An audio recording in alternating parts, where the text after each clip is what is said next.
The Last of Us Part 2. I've been at it with you for about 30 to 40 hours. This is a great journey. Great journey. I have to add that it's a very sad journey too. It's not.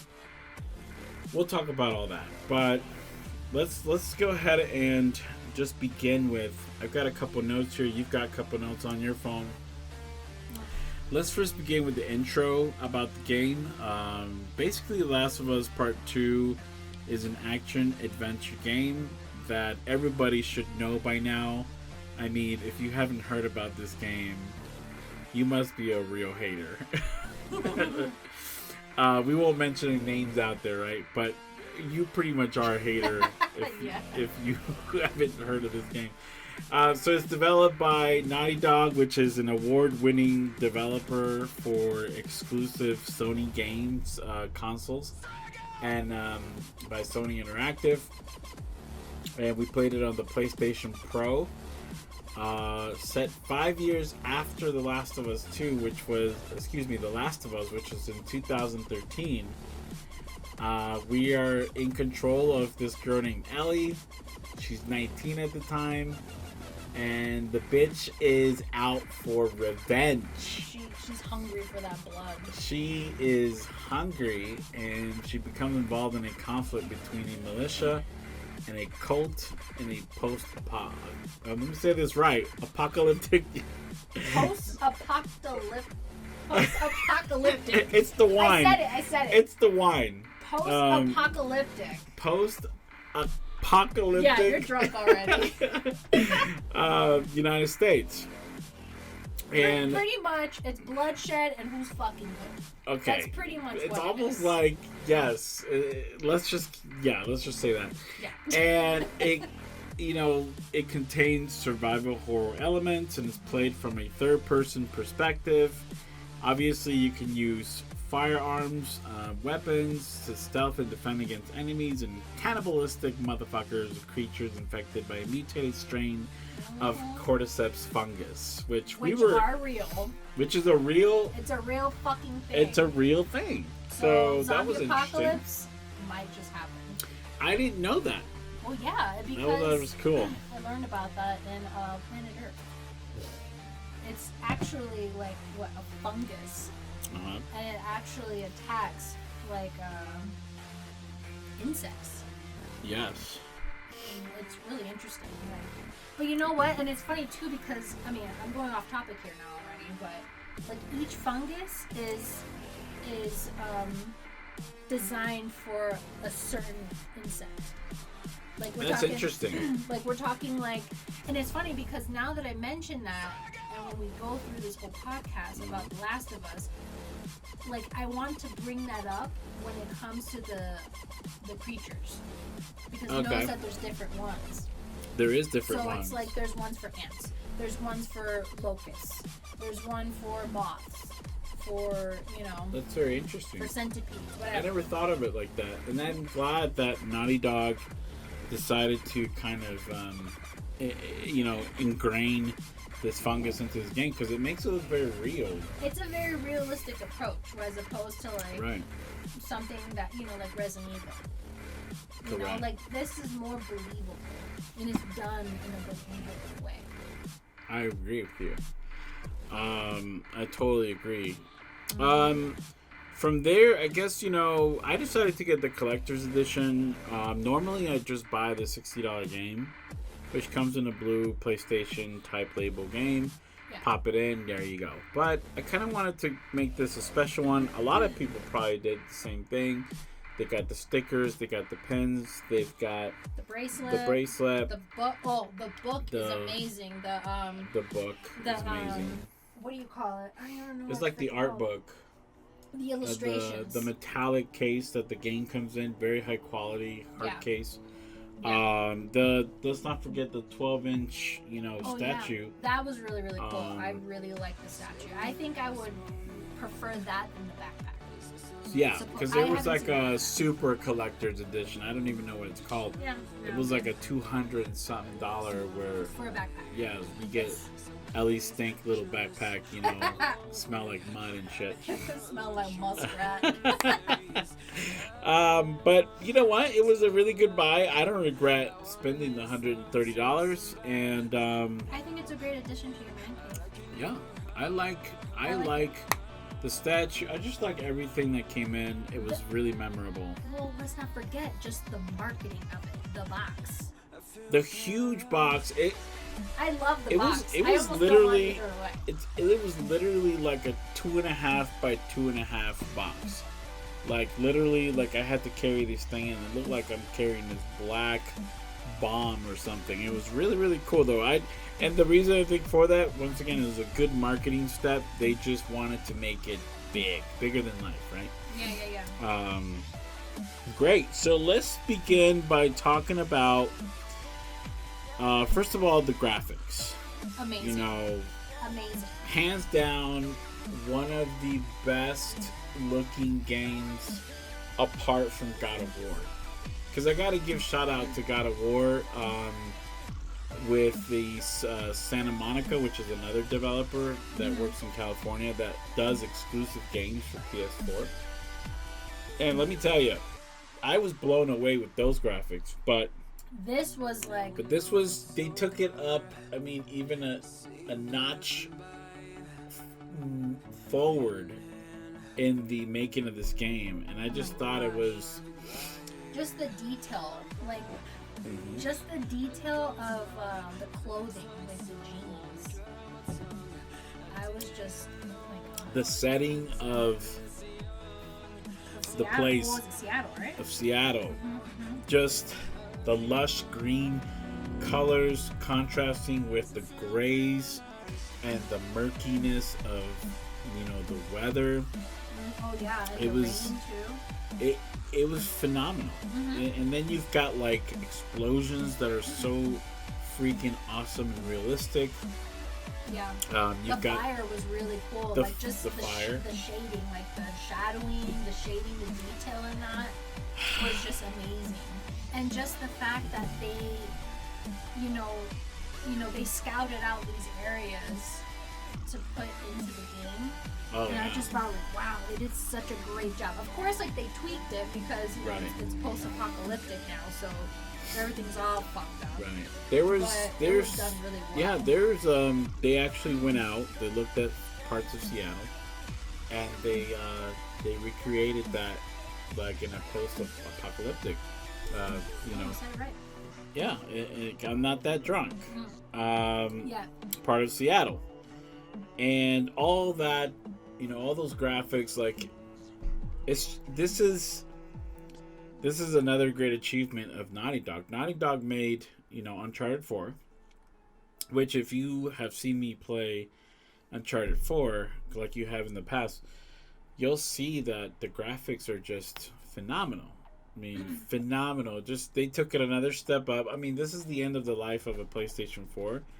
It's been out since 2014, something like that.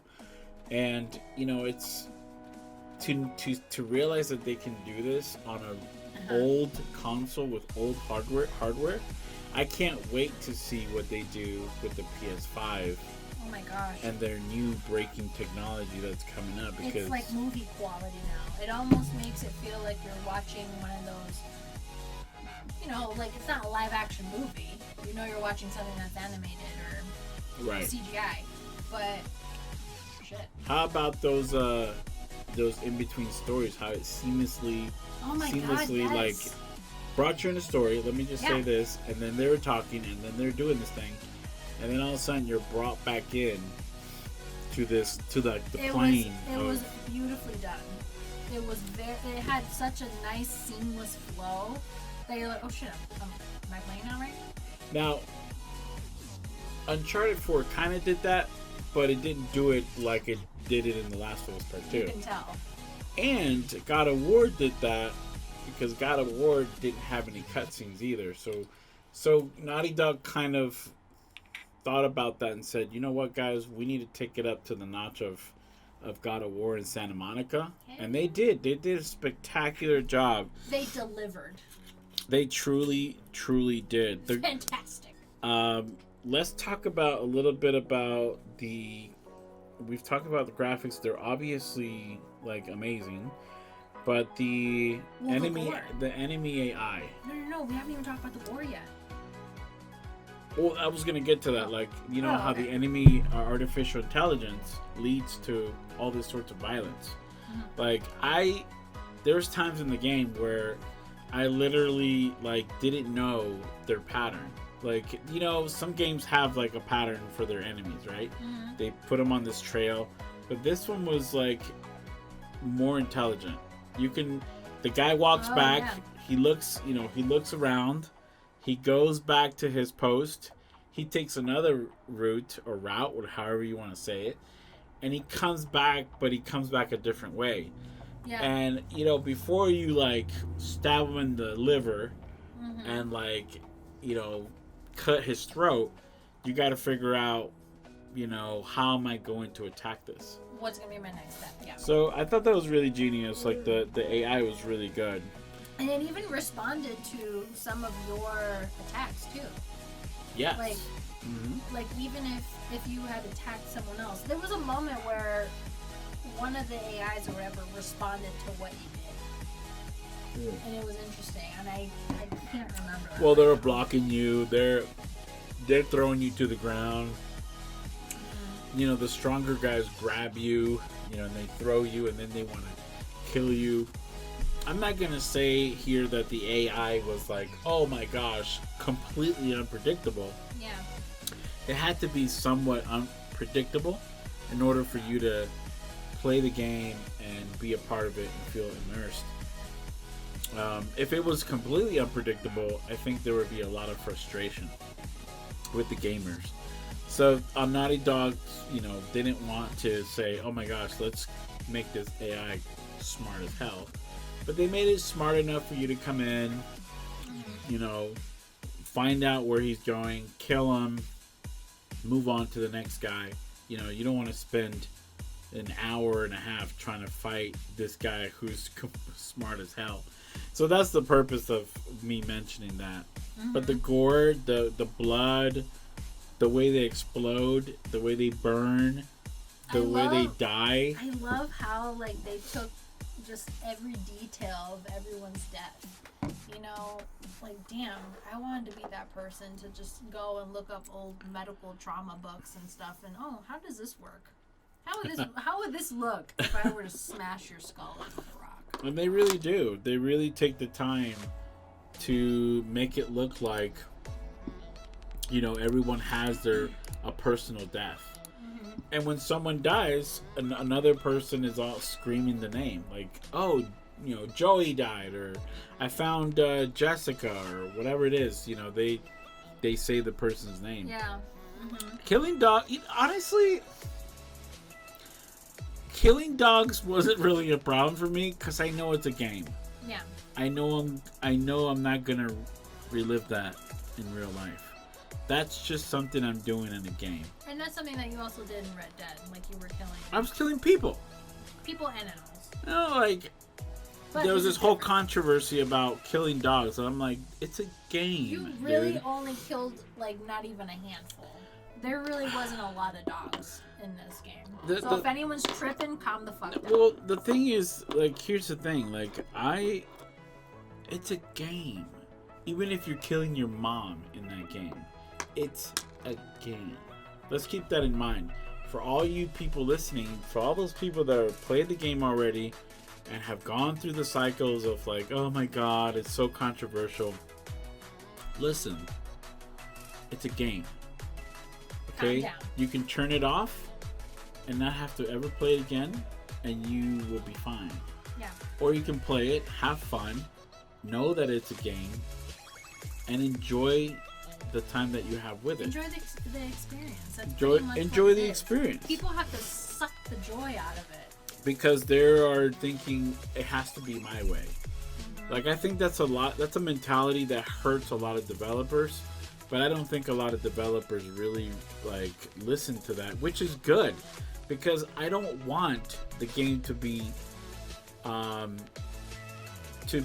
created how I want it to end.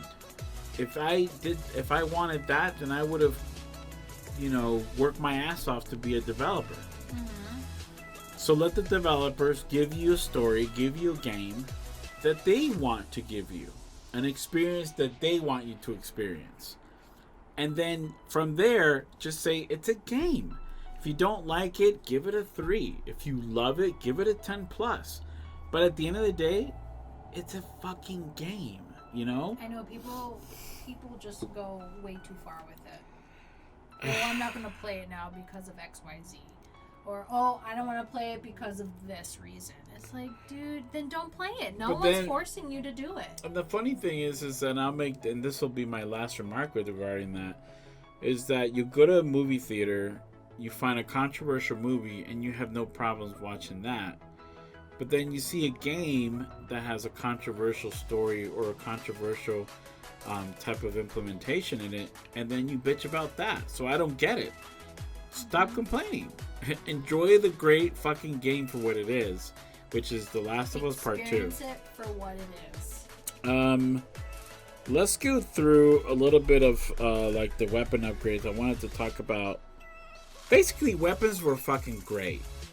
Mm-hmm. You get flamethrowers. You get like a machine gun that's like a silencer, a muzzle. Oh yes. That shit was crazy. I love that one. Fun one. Yeah. You get a shotgun. Crossbow. You get a. Then you get your standard bow. You get your handguns. You get knives. You get machetes. I loved the little explosives too. What was it called? Those sensor explosives. It was like a time bomb or something. I think it was like a sensor thing. I think when you got close to it, it just exploded. You put it on, and you've got a sensor. Yeah. Really like Help those. Tons. Those were fun. But if you're not careful, it's gonna blow you up. And then you have your standard brick and bottle. Right. Just toss. Fuck enemies up. What did you think about like the two types of people we face? Like there was these cannibalistic type. Wait, who's cannibal? Those religious people. I'm sorry, the religious people, and then you had the other ones. Who were they? Just like the military people. Oh, the fireflies. Well, no, those were the wolves. I believe they were the wolves. Oh, okay. I'm coming from a person who only watched it. Okay, I used to play games a long time ago, and I'm so fucking crusty right now. So I'm just more of a audience. So it's a militia.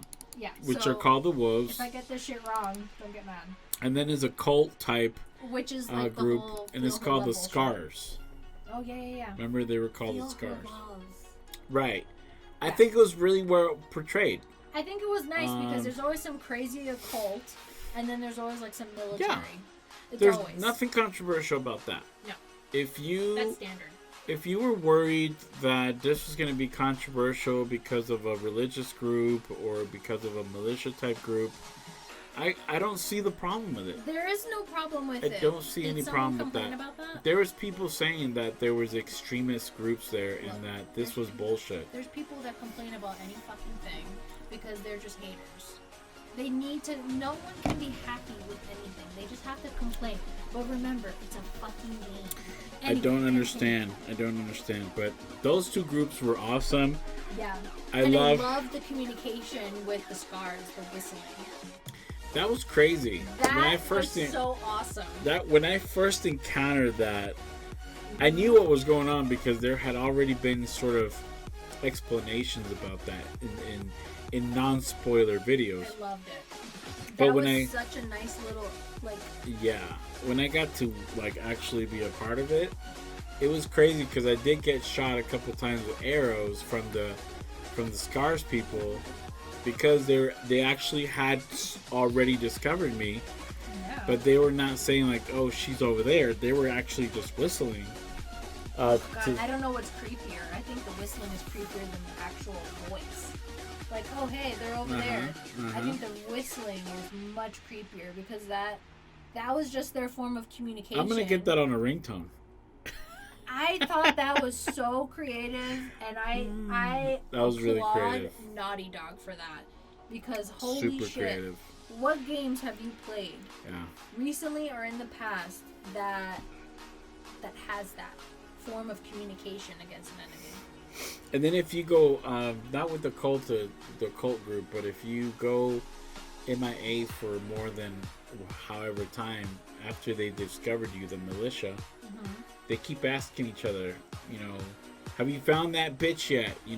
Is she still missing? Like they're still trying to find you, and it's it's that suspense that keeps you kind of like, oh crap, are they gonna find me here? I better move to another place. We're gonna get to the infected in a minute, but I thought that was really well done. I liked the way they were dressed. Both of the militia and the cultish group was phenomenal. The Scars and the Wolves, they were just crazy. Well done. Like I said, you're at the end of a cycle of a console. You're not going to get like 100% what you probably thought as far as like, let's say, shadows on their faces. Because I saw some players, some enemies that I would kill that you can tell they needed some shadowing on their face. Shit like that. Yeah, but it's like I said, this console's from 2013. You're asking a modern game to perform at the same level as. Well, let's not forget too, because when PlayStation 5 comes out, and when they tweak all the little mishaps in the game, because there were some little hiccups here and there. Right. Was it a consistent thing? No, I can genuinely say that there really wasn't. Maybe there was one or two problems where it's like, oh shit, the Matrix just like freaked the fuck out right now. Right. But I think once they kind of tweak it again, and then when PlayStation 5 comes out, I think it's going to be much better. No, they were phenomenal. Everything was done to the max of what a console can do, especially on the PS4 they Pro. pushed it. I feel like they really pushed it. And honestly, and that's a lot of things that a lot of people are saying. They're saying that the PlayStation 4 sounds like a jet plane taking off when it's pushed to the limit. I didn't hear that. I didn't hear anything. My system is as quiet as a little mouse. I swear to God, even when it got pushed, like a cat. even when it got pushed to their max, I never heard it. So I'm sorry, people, if you guys have a jet plane going off in your living room. That wasn't the case in and I have a PS4 Pro, so I don't know what they're talking about. I'm pretty sure it is happening. I've seen it on, on some other people's YouTube. Why would that happen though? Well, just as a side note, it happens because one, maybe you don't clean your PS4, and dust gets in there. It's harder for the GPU to push, and sometimes. It is a manufacturer defect. Like, you get a game, and you pop it in, and the damn thing just starts going crazy. Yeah. But, in my case, I guess I just got lucky.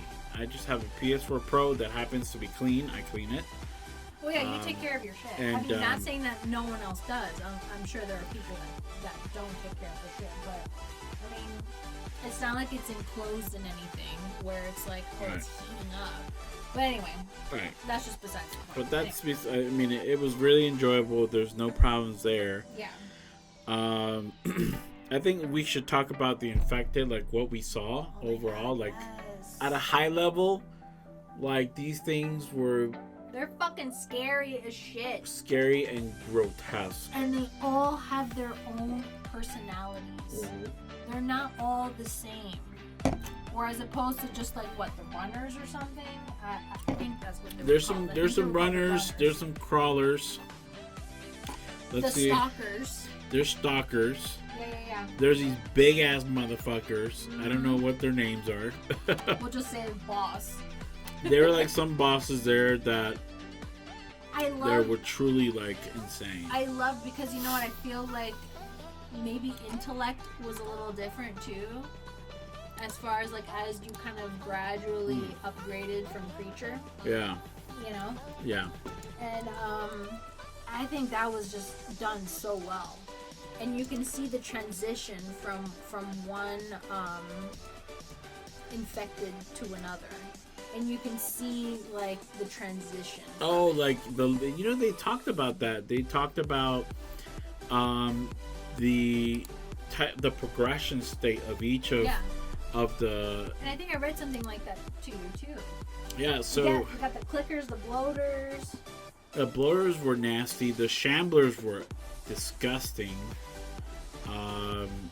Let me see if we can get our hands. These guys are the stalkers. Okay, so far I think the stalkers were interesting. I hate the bloaters, but I love killing them. Assholes. Yeah. The shamblers were just as bad. I hate the Just as nasty. The Rat King, this motherfucker was crazy. So crazy. Like, yeah, this and then the guy, fact that he just like peeled off, like, oh, here. Like peel this person off of me. like an extra infected. It just came right out of him. And then there's this last dude. They don't name him in here, but I think it was another Rat King type looking thing. Dude, they were all fucking crazy. They were just crazy. If you were to choose your favorite, what would be your favorite? I definitely really appreciate the shamblers and the bloaters. As much as I hated them, they were the ones that made me think the most, that kept me on my toes, and like kept me reloading, looking for ways to kill them, and it kept me on the run. So those were the funnest ones. Even though they provided a level of fear at first, I now feel comfortable like just going in and be like, yeah, fuck you. And just going guns blazing. Just going gun blaze on these bitches. You know what? I think I can agree with you. I think we're just one sick, twisted soul. That's okay. That's fine. Everybody that plays this game is sick and twisted, including Naughty Dog. So, but yeah, I can agree with you. I like those two. It's hard to choose one. Yeah. Because they're all very unique in their own way. They're all disgusting. Gross as fuck. As much as I love it. I love that. I'm just a fucked up person. But, just looking at how they were designed, it was just amazing. Oh my gosh, I love the concept art. I'll tell you one thing. I wasn't expecting the Rat King, or I wasn't expecting, because he was big, but there was another bigger, and I can't put my just my thought on it. But there was another big bitch out there that was just wrecking shit. You remember? Okay, so getting back to the cordyceps, which are the fungi. Before I started reading up on, The Last of Us, mind you, I'm just the audience, I don't know much about the game, but I was mentioning, I'm like, damn, it looks like all that fungus looking stuff that was growing looked like it was kind of like from the coral, from the ocean. It looked a little fungus like. And the reason why I'm bringing this up is that during the game, like as you were progressing in the game, you remember how the infected was actually like embodied in the fungus. So when you got close to it, like it would be like on the wall, let's say. And if you got close to it, I mean, they were like almost camouflaged in it. Right. So if you got too close, and then bam, all of a sudden that sucker's like already on your goddamn throat. That was crazy. That was insane, because that was a whole other step. Because before, you could just walk by it and nothing would happen. You wouldn't think that there was something there was a couple times where I was playing and I forgot that there could have been an enemy or this one of these like molded into the fungus. Into the fungus wall, and it came out at me and it spooked me. Yeah. And I'm like, holy shit, that was there. And then it spooked everybody else in the room. Yeah. And then they all fucking started chasing me. I'm like, oh, great. Yeah, it was like this sick and twisted, like, communication thing. So it's like you almost had to be very wary of that, too. You weren't safe anywhere. Exactly. Even though all that fungus shit, like, yeah. Well, I like what Naughty Dog said here, what you're saying. So they said, like, everything we do in The Last of Us has to feel grounded and believable in the world that we built in the first game. So with this game specifically, we wanted to find ways to add greater mechanical depth than any previous Naughty Dog game. So Druckmann is the developer, and he said when it came to adding a new type of infected enemy, the Shambler, he noted, it has to have a lineage. It has to have the same physiology that we established in the first game to feel believable as something new in this world. Yes. So that's what you were saying, like, you know, all these layers and all this shit that's growing on him, that's actually something that has evolved from the first game. It has a very organic way of evolution. Mm-hmm. You know, it finds a way to advance itself and to be more intelligent, rather than just like, you know, zombies. There's no advancement in zombies. Correct. This showed that. It showed that the infection became intelligent, and it started to adapt in its environment. Okay, yeah. sorry, maybe I'm getting a little tipsy right now. This is like my 4th drink of vinos. But anyway, so I love that gradual progression in creatures. Like, it wasn't just like, holy shit, there's a fucking Stamler. Yeah. And now all of a sudden we got like this other thing. It just made it more believable. I loved it. Like, yeah. I can't get over how it's great. Like you were graduating through scenes. And, you know, and that's just not, you know, let's not even get into the environments. Like, there was a building that I needed to get through, which I think was the hospital.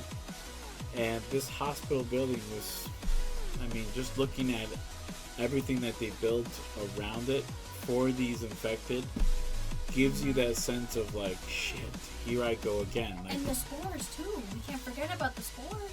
Right. Yeah, that was a nice little addition to it. Everything because it was like around an airborne thing.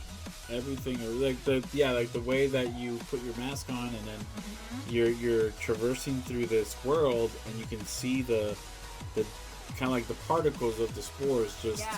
It's like you're going through it. Yeah. It was amazing. It was just amazing. Okay.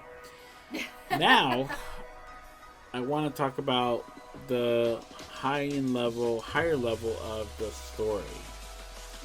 Now, the first thing I want to say about the story, it's like, it's a really sad story. It's very dark. Apart from the gameplay, and I had tons of fun playing it and everything else, the story just has a lot of nostalgia. It has a lot of sad and just very dark places that it gets you into. There are some very memorable and nostalgic. It's very raw. The story is very raw. It's very raw. One of my most memorable. There's so many memorable moments, but one of the most memorable was when Ellie was young, because they go back in time. Yes. And she got into this museum with Joel. Oh yes, the aquarium. The aquarium. No. Was it an aquarium? It was a dinosaur museum. And they get in there, and there's a part in there where, there's astronauts memorabilia, and she just, she gets submerged in it, and she walks into this this orbit where the astronauts launch to go to space. Yeah, it's like a capsule they launch in. So I loved that Joel told her, you gotta get a helmet. Right. And I love love you get to that pick your helmet. And I love that you can choose your helmet. She can try it on. She doesn't like it, she can put it back and put something else. But I think what really, oh my god, I'm really trying to tear right now. This is a tender moment. So Joel and Ellie are sitting inside the capsule, and this is supposed to be her birthday gift or whatever. And he hands her a cassette. Oh yeah. And she pops it in, and he's like, just listen to it. And he tells her to close her eyes. And it's like the NASA launching moment, like 10, 9, 8, like all this shit. And I'm like, oh my god. And like all of a sudden you start to experience that launch. It starts to shake, You start to hear all the fumes starting. It like it was a very tender moment. Oh my god, I'm like tearing up. I'm so emotional right now. Fuck you, Naughty Dog. Like they know how to fuck with you. They were and that really, was such a beautiful moment that she shared with him. And even though she fantasized about that, and that was probably like her wish to go out into space, that was just such a beautiful moment in the game. I think that is probably my all-time favorite moment. It's like everything stopped. Yeah. You know, there was no outbreak, there was no pandemic. It was just those two together experiencing a moment together and something that they can just appreciate together. It was almost thought like, oh my gosh, dude, I hate Naughty Dog right now. It was almost like, you know, knowing that you can never do that in your life because of the situation. Yeah. But at least you can have this. And he gave that to her. And he created that for her. And in a very, in just with the circumstances that he had, you know, to do it with. And it's not like he got it off of Amazon. Like, he had to find that. Right, and that's what makes it so much more touching is that you realize you're in this world that you're greatly limited. Yeah. You're so limited that there's no hope of you ever getting to that place again. Or because most people nowadays, you ask, what do you want to do when you grow up? You know, people say fireman, they say when an astronaut, whatever they want. But that story makes you feel like that will never happen in your lifetime. But we can always dream. And I think that's where Naughty Dog achieved its greatest moments. And there's so many more moments like that that are they're a fresh of breath air because the story gets so dark and so deep. It starts to go down like the rabbit hole. And it really does. And it gets so entrenched in violence and revenge and in hatred that those moments that you have like that, remember like the other moment was in the aquarium. That you mean in the dinosaur museum? That one? No, that was one of them. And then they had another moment in the aquarium. Oh, but that was with Abby and Owen. Right. Yes, but I'm talking about those moments are moments of fresh air that you breathe in the game that you're thinking, oh, good. Something positive, something. It's something that you nice. you can come out of reality and just go into something else that's positive. I mean, these are probably people that were born during a time that was the pandemic, that they didn't have this experience. I mean, they were pushed into it. I'm kind of going a little ahead of myself, but Abby didn't believe Owen when he said, "Oh yeah, I had spots," and she's like, "What are you fucking talking about? They don't have spots, like the seals." So I love that moment with Joel and Ellie. It was such a beautiful moment, and it was great. I mean, it's a fucking video game. Yeah. And it tugs on your heartstrings, like. It really does, and that's so great about the story. Obviously, you know, apart from these beautiful moments of fresh air that you get, there's deep and very disturbing moments where it's like life can be very beautiful, but damn, can it bite you in the ass? Yeah. Like it could turn dark like that. And that's what I wanted to get into, like, you know, the way Naughty Dog starts you out loving Ellie. You know, it makes, obviously you already love Ellie. From the first part. One. And you go into this story thinking, man, Ellie's going to be the best. She's going to be so cool. I'm going to love this story. And then they drop a bomb with Abby killing Joel. Oh my god. And that moment right there, I truly fucking hated Abby. I was like, Abby, you need to die. Because he saved her ass and Tommy.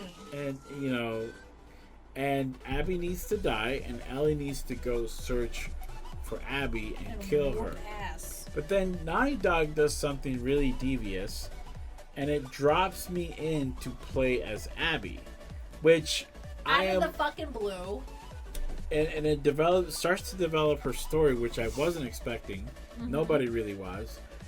And they start making you play as her. And I'm like, I don't want to play as her because I hate her right now. She's a bitch. She killed Joel. Mm-hmm. But they continue to hammer this notion that you need to like Ellie as the game progresses, as the story progresses. Yes, that was one negative thing.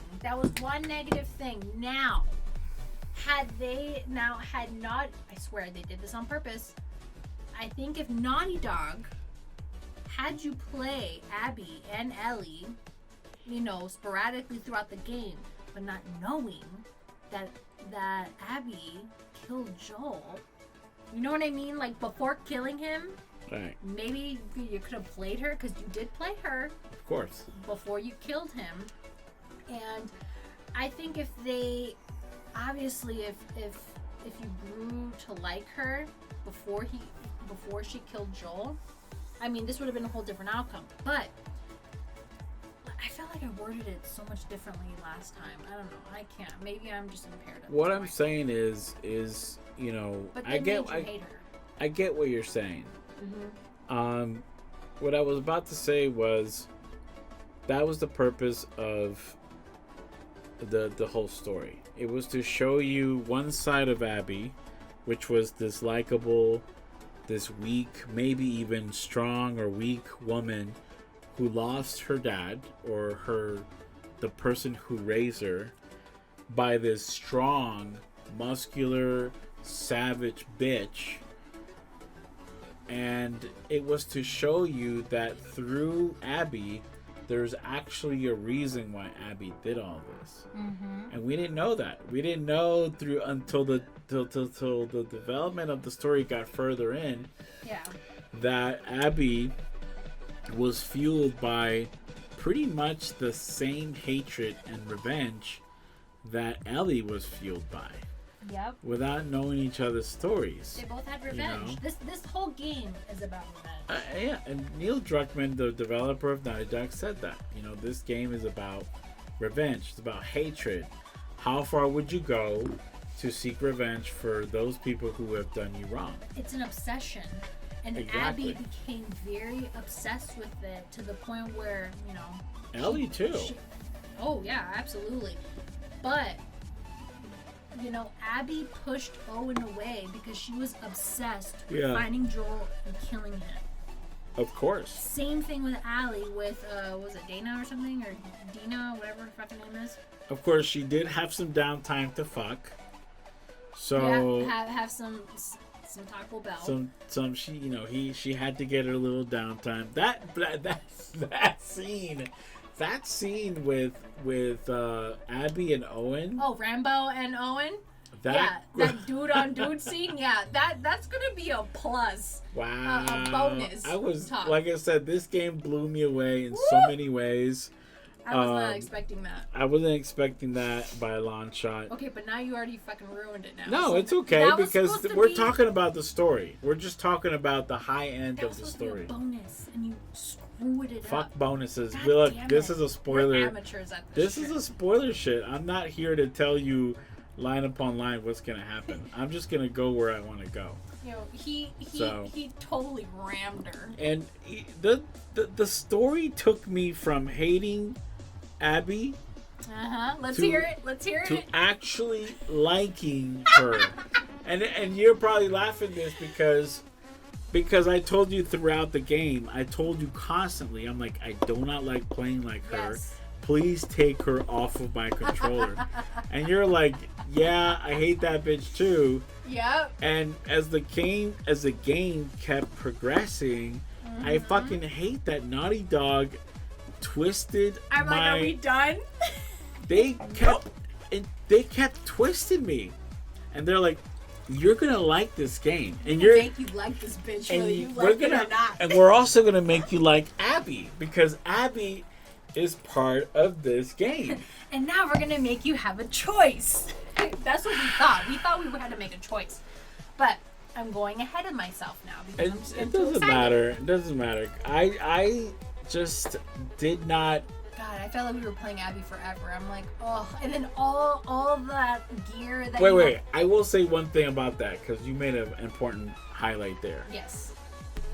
I think Naughty Dog, I think they kind of messed up a little bit on that because I will tell you this, and they probably did it because I'll tell you this other thing too. What I'll say, when I was hating Abby, I was hating to play that part of the game with her. Once you remember when we were already back at the camp with her, with all her soldier buddies. Mm-hmm. They were in there in the camp, and they were doing all this and that, talking and going out and scavenging, whatever. I was hating those moments. Those should have been moments that I should have really liked. Before she killed Joel. This was after we knew she killed Joe. Yeah. So I was hating those moments because I already knew that Abby had killed Joel. Mm-hmm. But I didn't know why she had killed Joe. I knew she killed him. I didn't know why. Yeah, Naughty Dog made you play up until to discover those facts. When she was young, it almost did it in reverse. And I'm like, fuck. And so I really hated those part of those games because I didn't want to play as Abby. I wasn't interested I wasn't invested in her. Yeah. I wanted her to die. I was like, you killed Joel, you deserve to die. And that's all I knew. And I remember before, out in the woods, when it was snowing, when you were playing her, we were like, who the fuck is this bitch? Why are we playing her? Is there a reason why we're playing her? And I'm so curious as to why Naughty Dog did it in the way that they did it. Why didn't they let us play her first, experience her, like her, or be more curious about her, and then bam, she killed Joel? I will tell you my personal opinion on this. They wanted you to hate her. They wanted the player to not become attached to Ellie completely. Yes.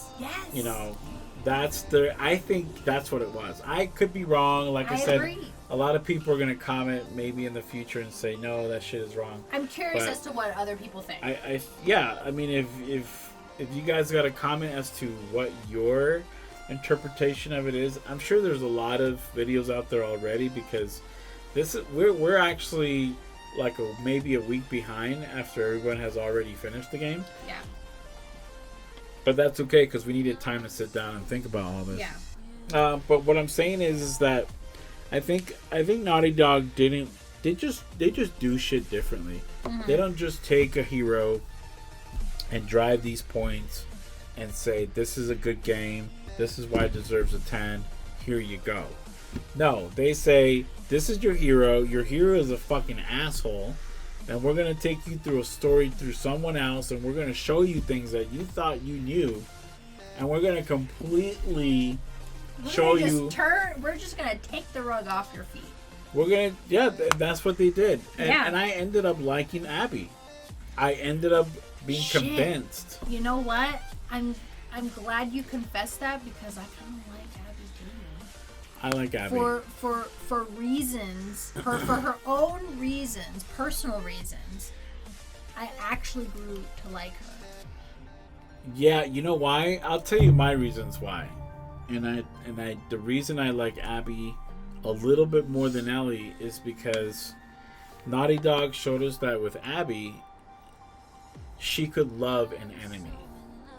She loved and cared for someone who she didn't know a scar completely. Mm-hmm. So to me that was huge. Mm-hmm. To me that was, she went back, she searched for her or him. I'm sorry, Lev was a he or she? Crap. It was actually a girl, but she was actually a boy. Okay. She thought she was a boy, but in reality she was a girl. Okay. Just wanted to get that straight. She wanted to be a warrior. She didn't want to be no fucking housewife. Right. So she's like, damn, well, let me cut my fucking hair. For that reason alone, I really started to like Ellie because Ellie showed a side that I thought and personally Ellie had never shown. When two enemies come together to survive. Right. That's what happened. The bitch was hanging on a goddamn noose. Mm-hmm. And one of the scars helped her out in that pickle that she was in. Mm-hmm. And then all of a sudden they just band together to get the fuck out of the woods. And even, and if now that you say that, creatures, yeah. Now that you say that, Abby also got rejected by her own clan because she protected a scar. They were going to kill her. Remember? So who is that? She also went AWOL because she went to go find Owen too. But yes, for sure, when she got caught later in the game, remember Isaac? With a Isaac scar, came out with his clan and said, "Who is that that's behind you?" Hell yeah! He's like, "Move aside." He's like, "You know what? She helped me. She saved my life." Exactly. And she they're put like, we don't care. Yep. She put her shit to the side because that was a life and death situation. They could have easily left her there to kill her. For that reason but alone, they didn't. I feel like Kudos to you, Abby. Abby was. Cheers. Was more, and it took me a long time. It took me so long to get to that point, and that's why Naughty Dog wanted to do that. Mm-hmm. They wanted you to hate this bitch, for in the end, a T because of Joel, and Joel died in such a nasty way. And you know what? But Joel kind of deserved it. If I want to look at it fairly, I know. See, and that's what people have a problem. Joel didn't have to kill the guy. He didn't have to kill him. He could have just shot him in the knee. He could have just shot him in the knee, in the leg. I don't know. Do something different. Take the girl. Goodbye. But you know what? A lot of people hate this game because they killed Joel. They killed Jesse. Jesse was like pew pew pew right in the fucking face. I'm like people are gonna die. That's just the reality of any developer. Yes. They have the control to make that happen, and a lot of people don't like it. I didn't really care about that. Yes, I was sad about Joel. Don't get me wrong. Yeah. I was sad about Joel dying. Butthurt? Absolutely. But shit needs to keep going. But as soon as you understand why Joel died, as soon as you make that connection and you connect Abby and with how her heart was. You killed my father, let me kill you. Right. That's just what it is. Plain and simple, it's black and white. But on top of that, she's a person that now, and I even understood why she let Ellie go when they first killed Joel. Because I didn't understand that. I said, why didn't Abby kill Ellie while she had the chance? And it was because she came for a specific person. She didn't come for everybody. For bloodshed. Right. Yeah. She just came, look, this guy did me harm. That's who I'm going to kill. Yeah. So for me, that's, And I think Owen had a little bit of influence in that as well. Because Owen was like, no. Why are you trying to do this to this girl? She has nothing to do with it. Right. So it's just like, okay, Owen was more of like a humanitarian. Yes, did he kill people? Did he kill scars? Absolutely. But he knew where not to cross the line. And I think who knows?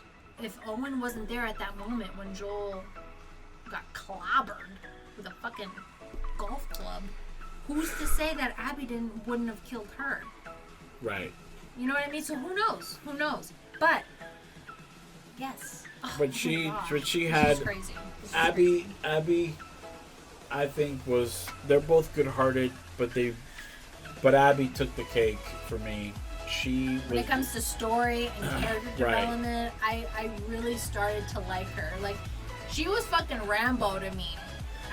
You know what? She's my spirit animal. And I think, and that's another key, like the physicality of Abby. Mm-hmm. Naughty Dog knew that if a big, strong woman could kill Joel, that I would hate her for it.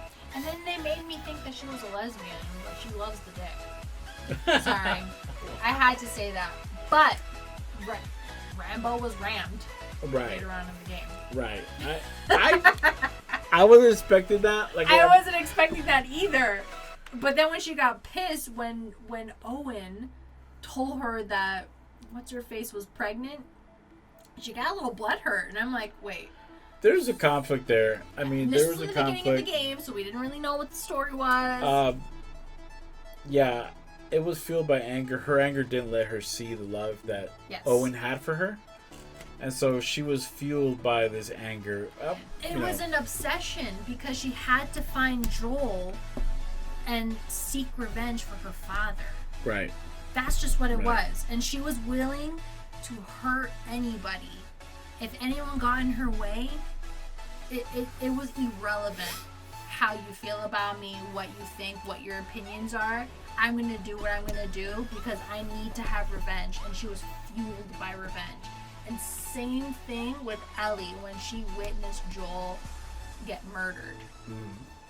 I will say this, to think about the last thoughts of this whole story, like, for a developer to make me feel all these emotions that we have expressed on this on this podcast, and to turn it around and to make me like someone who I thought was an enemy that actually turned out to be a real human person that deserved to be liked, is a masterpiece in the writing for me. That's just hands down. Bravo, Naughty Dog. It's to get me through those emotional twists and turns. And then finally to sit here in a podcast and say, I actually like Abby. Yeah. Masterpiece. 10 out of 10. That was done so well. They made you hate her, and then at the end you kind of liked her. Whoever doesn't think this game is a written masterpiece of a story, they just don't deserve to understand what else Naughty Dog has in store in the future. I mean, and who's to say? Like, maybe some people are just, they still hate Abby regardless. But I think for me, yes, did I hate her in the beginning? Absolutely, because of what I experienced. Because she killed Joel in a nasty way. But throughout the game, I started to see her patterns, her tendencies, her personality, her relationships with certain people, especially with Owen. And then she started to grow that relationship with the Scars who helped her. And at the end, she ended up still taking in, what was her name, Lev? Uh-huh. Like, as her own. Like, remember in the game when Lev said something to the effect of, oh, that's your people? And she goes, no, you're my people. I choked up a little bit. Tender moment.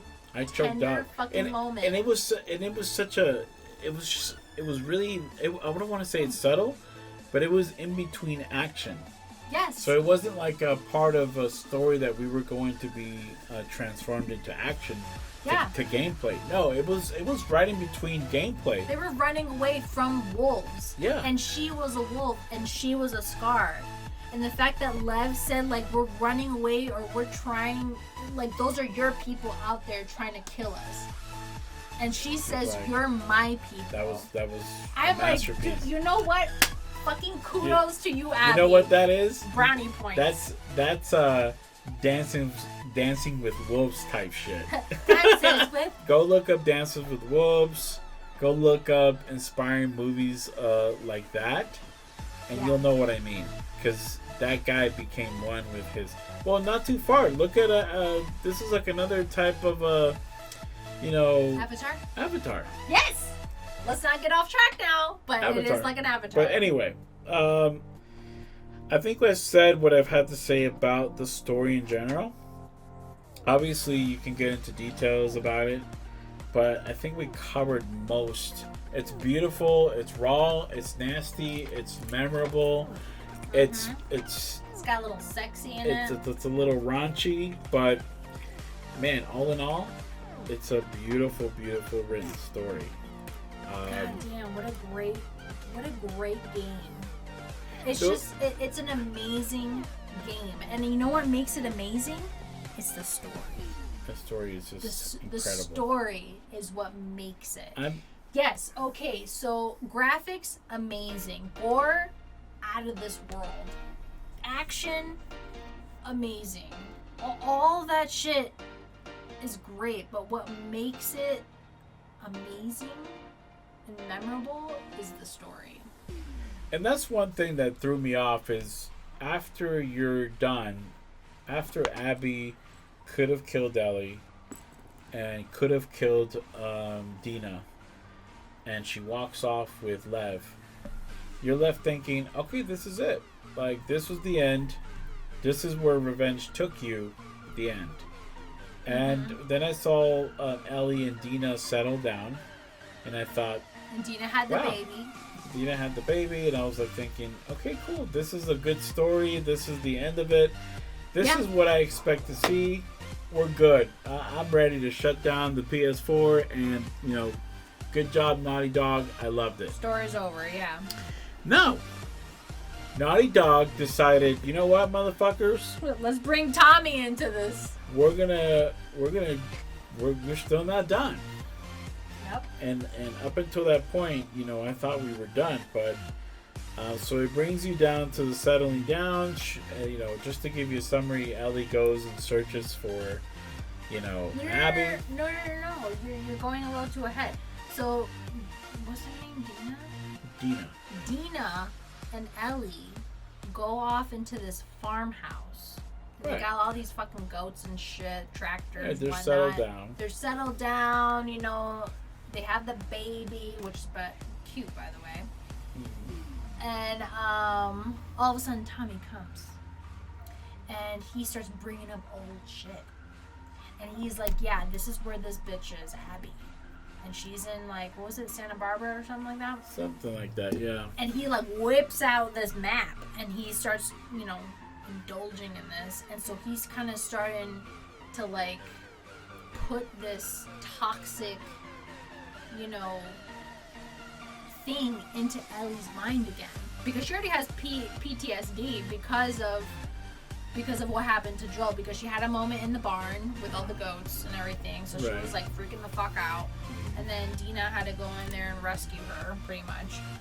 So anyway, ever since that day when Tommy went there to go and talk to Ellie, that's what made her consumed again. That rage. I could see that, yeah. That revenge again.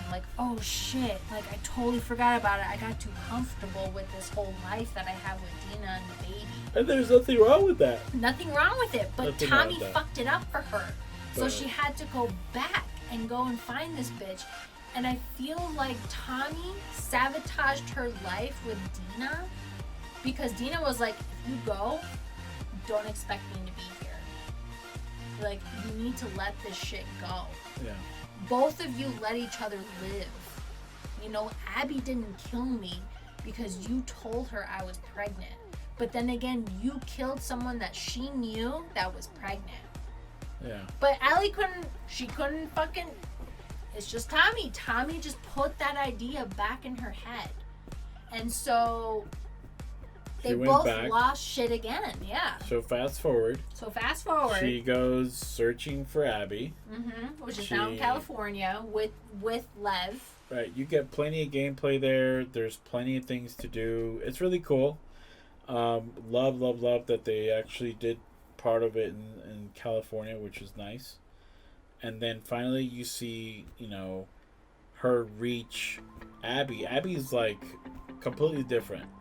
She's this skinny girl who's been starving on a stick. No, that was after when she got caught.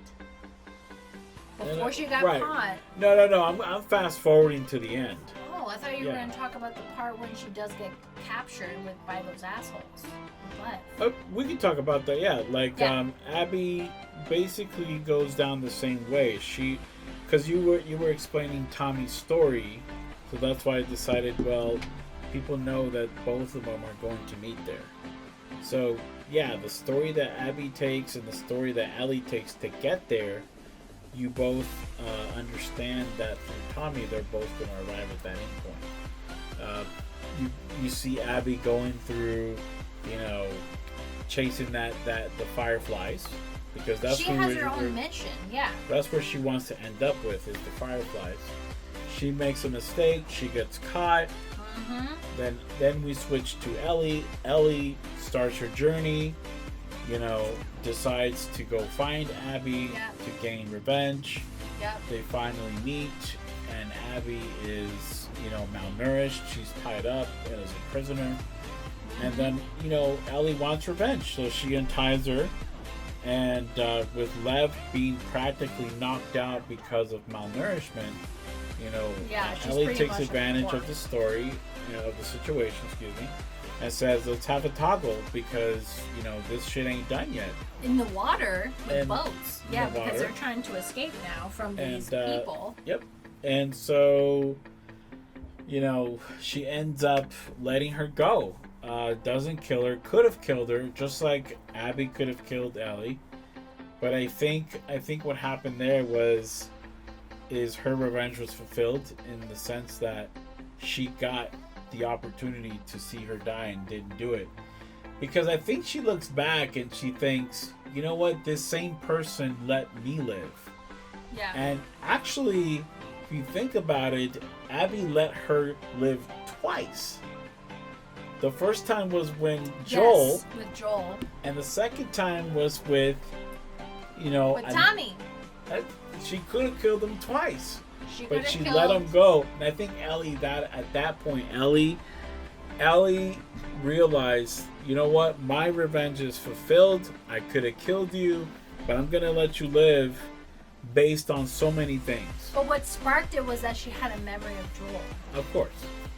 But and then the fact that I think, if I remember correctly, the scar that was in the boat, that was completely emaciated. She couldn't even defend herself. You could slit her throat right there, and she wouldn't fight you. But Abby was like, I'm not gonna fight you. Abby came to terms with her past. She was done. And where she was in the present. Right. She was done with that shit. She wasn't hunting Ellie. She wasn't trying to get revenge again. No. Right. She had her own fucking mission. She had her own thing with Lev. She was trying to make contact with the Fireflies, which ended up to be really fucking bad. Right, which because there's so many little stories in between that I could be here 4 hours. Look, we can be here all fucking day Right. talking about all that shit. But, Abby fucked up in that area. But Abby was done with that shit. She Right. had her own thing. And she that's had her the own point that I'm mission. making is, Abby decided to fight her because Ellie was so butthurt. she didn't want Lev to die. Ellie grabbed the knife and said, if you don't fight me, she dies. And so Abby didn't have a choice and said, okay, Yeah. I'll fight you because you're obligating me to fight. You're threatening someone else. So she got what she wanted. Ellie got revenge. She lost 2 fingers. Ellie in the process lost 2 fingers. Ellie got a little fucked up on the face. She got cut in the face. They were both weak. And she was already emaciated. She Yeah. was like she dropped down in weight. And they also cut off her hair. Right. So Right. her beautiful braid was gone. All this, there leaves a lot of questions, after, because after Ellie lets Abby go with Lev, you can see Abby riding in this fog or this mist, Yeah. or in this boat. boat, off with Lev. So there's a lot of unanswered questions about the story that I don't think, and I could be wrong. It could be. You know what? I'll retract what I was gonna say. I think there might be a possibility that Naughty Dog might make downloadable content for the unanswered questions, and those questions remain, like, for instance, what happened to, like we were saying, what happened to Abby and Lev? Where did they go? Yeah. What happened to Tommy? Did Tommy just disappear? Yeah, because We don't the last know. time we saw him was when he was at the house, like, fueling Ellie to go and find this bitch. Right. And so since Like, did he Ellie go back to rejected Jackson? him and his offer, or the promise that she had made to him, who knows what happened. When Ellie left Dina and she came back, where did Dina go? Dina is no longer Maybe she there. went back to Jackson. We don't know. We don't know. We don't know.